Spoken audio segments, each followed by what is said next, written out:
I think with offshore IT support, the clear benefit for MSPs to use them is that it's a cost savings, because usually you pay a fraction of the cost of the engineer if you're working with it offshore. There can be some other reasons. It does make it a little bit easier to implement a 24/7 help desk. If you have people in other time zones, such as India, working at a very different time zone. Most of the offshore support that I see does come from India, the Philippines, and a little bit from places like South Africa. But those are very different time zones, and that can be a benefit too. When it comes to why don't we use offshore IT support, it is something that we tried.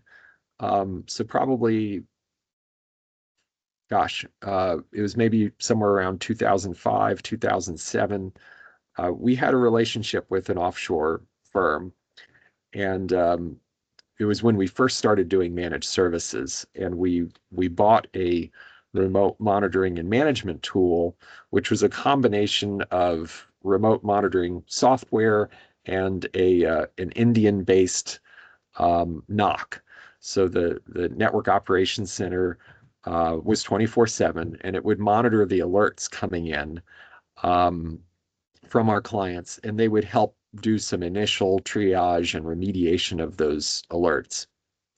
And that company is still around today, although they've gone through several variations. But I think we learned some important lessons with that. I think the main lesson that we learned was that um, it was very difficult to get on the same page with them.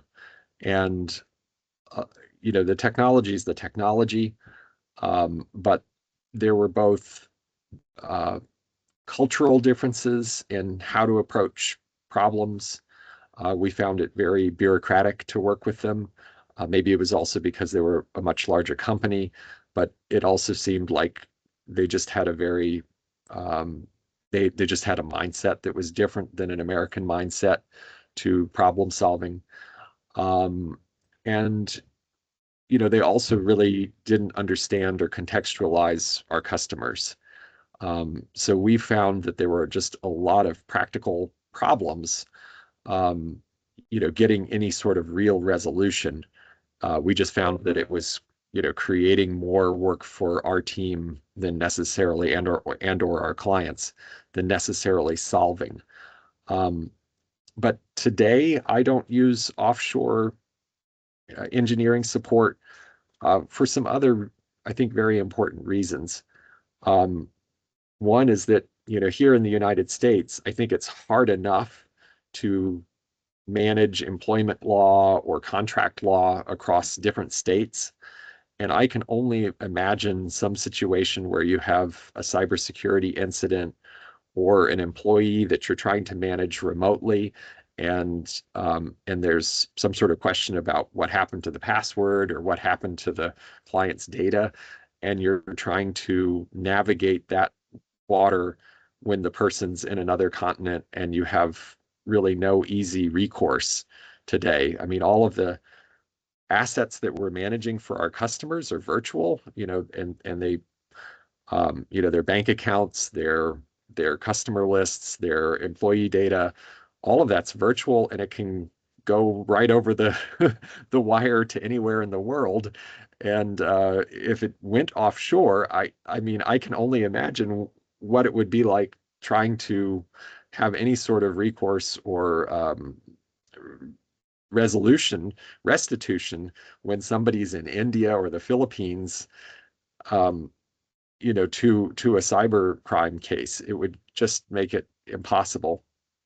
Um, and I think because of that reason, a lot of customers that are fairly compliance minded really don't want to use offshore resources. They may even have commitments in their contracts um, with their customers where they have to use U.S. based personnel, so that they have that peace of mind that there is some sort of rule of law over the whole engagement, and that sensitive information isn't going overseas.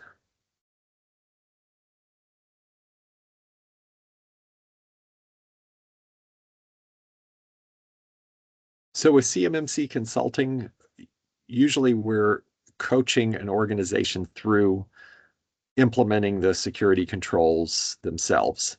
So we're not actually in the game playing the game.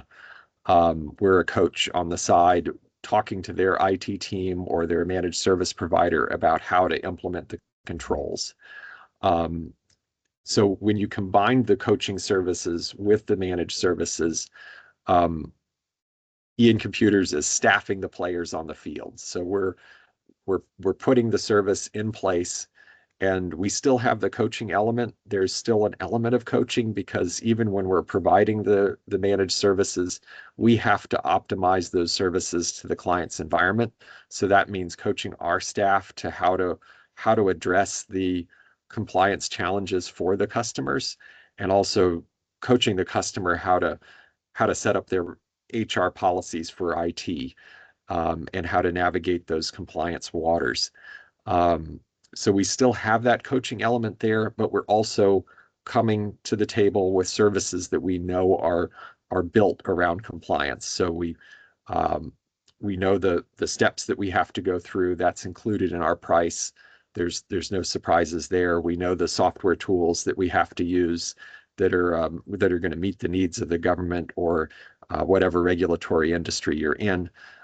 So we're just showing up with the tool bag already filled, and the checklists already in our hip pocket to get the work done.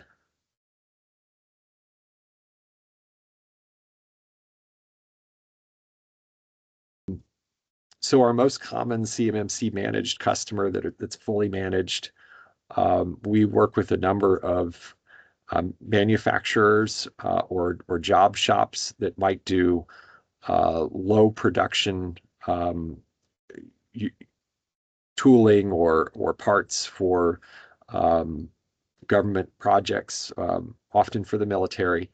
Um, but those small manufacturing shops, um, they often don't have an IT person on staff, or they might just have one or a very small team. So they work with us to provide the coaching, but also to have turnkey compliance services. So have the U.S. based help desk, have the project work, have all of the IT governance responsibilities where we're doing risk assessments or tabletop exercises for disaster recovery, incident response plans, and then also have the coaching around the policies that they need to put in place around, let's say their USB drives that they put on the shop floor, right? They have to have some way of labeling those, inventorying them, keeping them secure through encryption, keeping an asset inventory of all of their IT systems.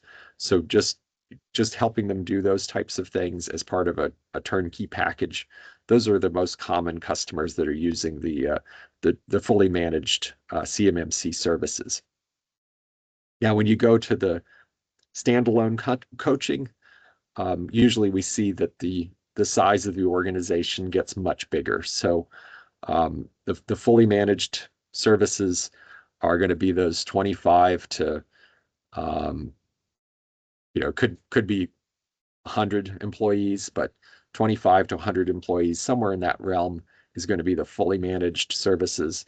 Um, when you start getting into the much larger businesses with hundreds of employees, usually they have IT staff, and they might have a team of 10 IT people. There's good professionals there, and they're just wanting some guidance about how to solve these problems. So they're wanting to work with a registered advisor, somebody who's gone through the training, to prepare for an audit. And we're coaching those IT professionals on how to prepare for the audit.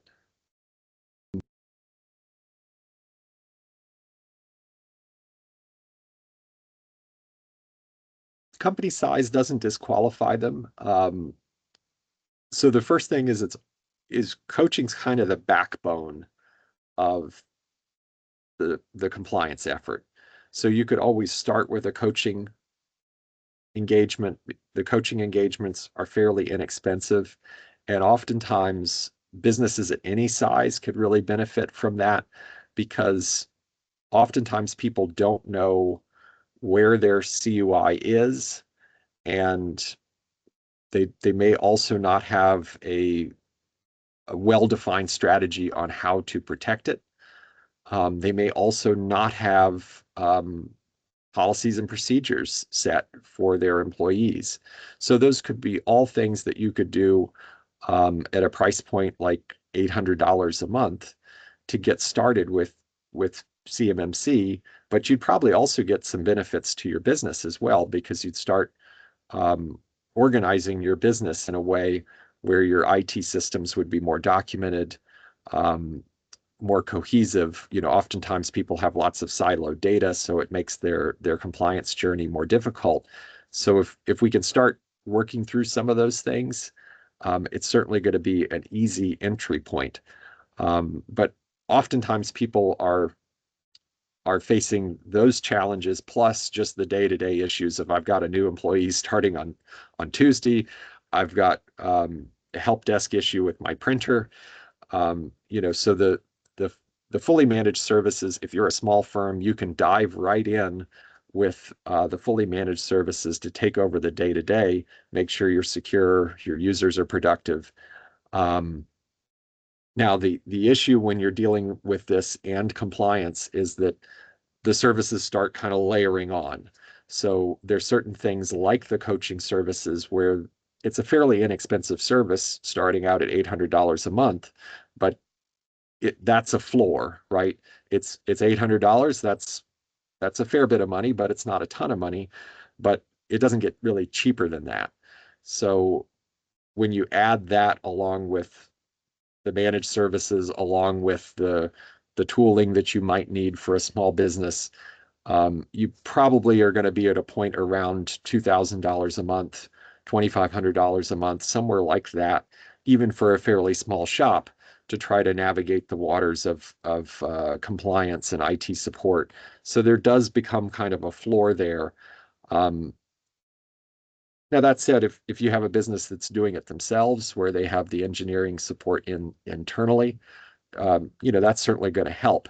And we could just fall back to coaching or providing a very basic co-managed um, scope of work. But even there, we have to have enough knowledge about what's going on to really be able to advise a business.